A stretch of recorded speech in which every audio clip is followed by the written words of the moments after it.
নমস্কার বন্ধুরা, কেমন আছো তোমরা? আশা করি সবাই ভালো আছো। সুদীপী কিচেনে তোমাদের সবার স্বাগত। আজ বানাবো আমি খেতে টাটকা টাটকা পালং শাক দিয়ে মাছের মাথা দিয়ে একটা রেসিপি। তো মাছের মাথা ধুয়ে নিয়েছি ভালো করে, পরিষ্কার করে, শাকও ধুয়ে নিয়েছি। মাছে লবণ হলুদ মেখে মাছটা ভেজে নেব। এই দেখো কাঁচা লঙ্কা, বেগুন, আলু এগুলো কেটে নেব। শাকটা তো ধুয়ে নিয়েছি আগে।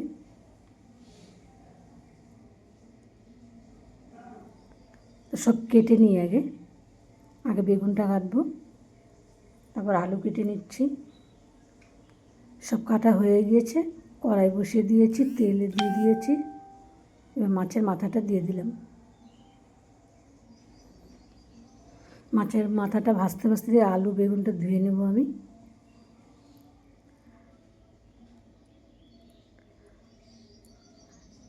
ওই তেলে দিয়ে দেবো ফোড়ন, দিয়ে দেবো শুকনো লঙ্কা আর দেবো রাঁধুনি ফোড়ন, দিয়ে দিলাম কাঁচা লঙ্কা চেরা, আলু বেগুন একটু নাড়াচাড়া দিয়ে নিচ্ছি। এই শাকটা কেটে নেব। দেখো একটু নরম হয়ে গিয়েছে। এবার দিয়ে দেবো লবণ, স্বাদ মতো হলুদ, লবণ গুঁড়ো দিয়ে দিলাম। একটু টমেটো কুচি। এবার এটাকে একটু ভালো করে কষিয়ে নিয়ে দিয়ে দেবো শাকটা। একটু নাড়াচাড়া দিয়ে একটু ঢেকে দেবো।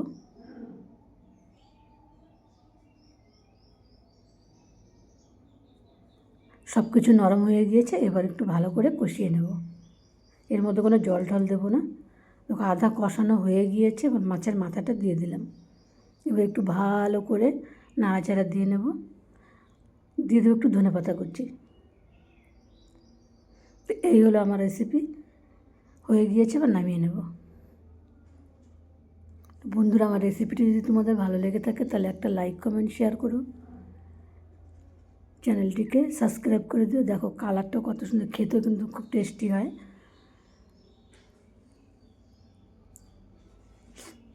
আমার মতন একবার তোমরা বানিয়ে খেয়ে দেখো, আশা করি তোমাদের খুব ভালো লাগবে। তো ভিডিওটা এখানে শেষ করছি, দেখা হবে নতুন একটা ভিডিওতে। ধন্যবাদ।